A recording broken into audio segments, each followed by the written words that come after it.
It is important in the area of motivating yourself. It's important to know why you're doing it, because that mind will say, why bother? Why go through all this? This is too hard. No, throw in the towel. It's not worth it.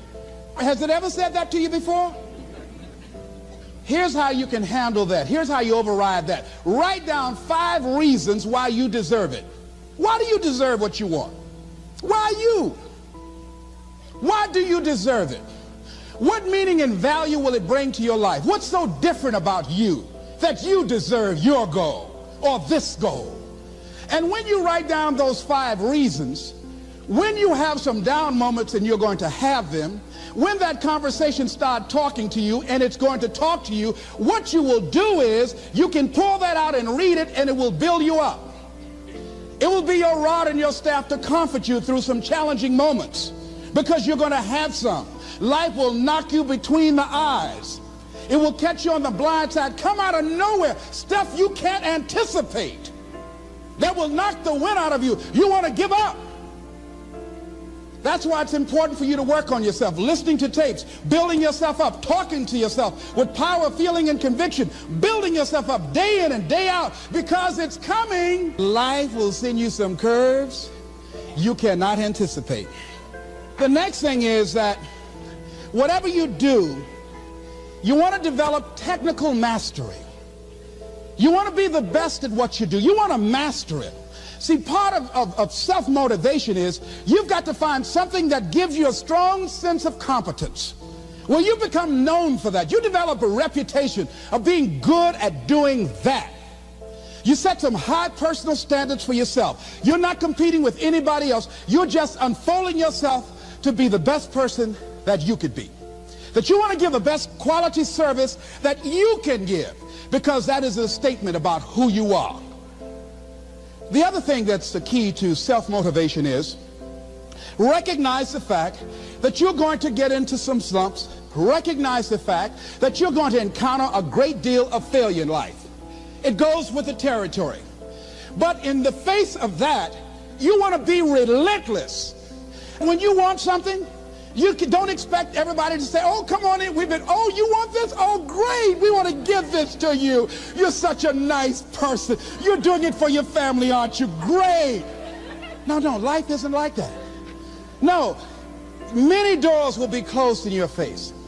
Many loans that you will want. And they'll say, no, you don't have enough collateral. You don't have enough credit. And most people will give up. But you've got to decide that I'm going to be fearless. I refuse to be denied. And I'm going to go all out. I'm going to be relentless. I don't care how many no's I encounter. I like something Isaiah Thomas said when he was getting ready for a basketball game. He said, I'm going to either shoot us in or shoot us out, but I'm not going to not do anything. And that's the way to go.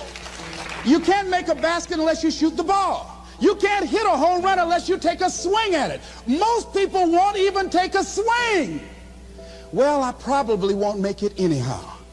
That's the conversation within. They probably won't give it to me anyhow. If you want something, you've got to be relentless. You've got to decide, I deserve this, and I'm going to have it.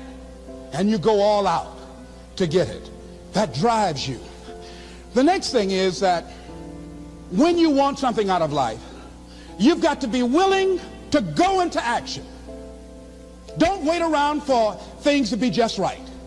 Don't wait for things to be perfect. Don't wait for the ideal situation. It will never be ideal. There will always be a reason. Well, as soon as the children grow up, or as soon as I pay my bills, or as soon as I get my divorce, as soon as I get enough money together, do what you can, where you are with what you have, and never be satisfied. A lot of people never take a chance in life. They don't want to take any chances. They want the situation to be ideal. See, that's not walking by faith. That's walking by sight. If I can see it, I'll do it. No. That's a lot of people saying, if I can see it, I'll believe it. No. If you believe it, you can see it.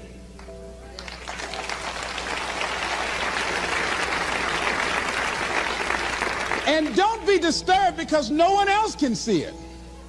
That's not unusual. That is ordinary. But because you want some different kind of results in your life, you've got to be willing to be unreasonable. If you want unreasonable results in your life, you've got to be willing to be unreasonable. Part of being unreasonable, you don't judge according to appearances. Part of being unreasonable, you can see it because you believe it. That's part of being unreasonable. Part of being unreasonable, you're like Paul who said, you must have the faith to call forth those things that be not as though they were. That's part of being unreasonable. Most people won't do that. Most people say, call me when you get it together. Then I'll support you. The other thing is that one of the keys to self-motivation that empowers you is that you want to find a cause larger than yourself. Find something that you can contribute to.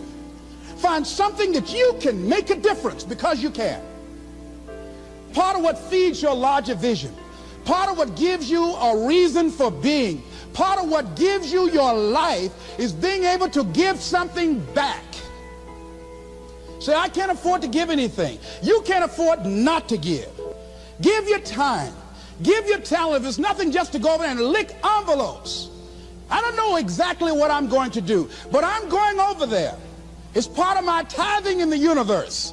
Once you develop that special sense of mission, and that's what you develop when you're part of a larger cause than yourself, it drives you.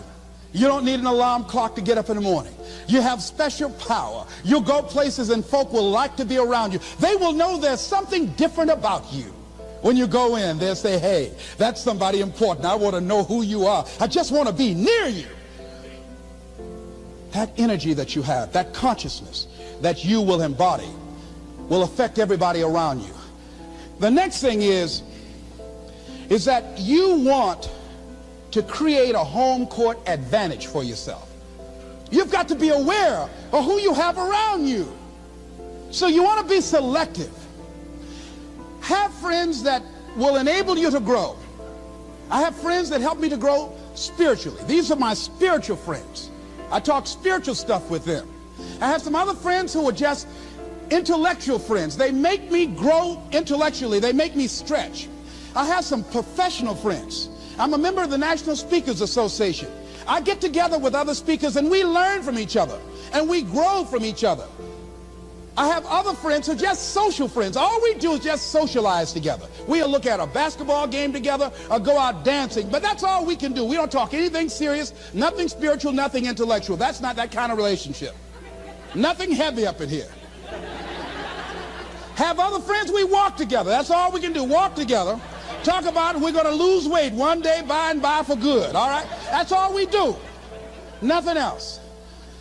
So, according to the relationships that you develop, we grow from people and projects. And the relationships that you develop can enhance and can enrich your life, or they can drain you. I know many talented people who had a great deal of potential, but because they didn't surround themselves with other people that will inspire them to transcend themselves, they never realize their greatness, and they will end up going to their grave with all their good stuff still in them.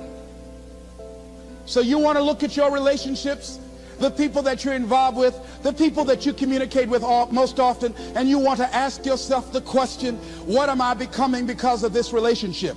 Does it inspire me? Am I motivated? Am I encouraged? Am I driven to develop myself? Am I seeking my own greatness? What kind of person am I becoming because of this relationship? Am I becoming more cynical and negative about life?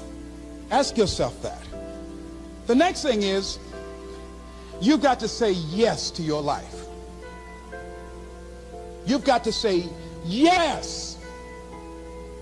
Yes to my dreams. Yes to me. Yes, I can make it. Yes, I can. Doesn't matter how many failures I've made. Doesn't matter how many mistakes I've endured. Doesn't matter about my defeats. Doesn't matter about what I've done. Yes, yes. I don't care about the fact I'm in a hole now. Doesn't matter about where I am. Yes, the last chapter to my life has not been written yet. If you judge me now, you'll judge me prematurely.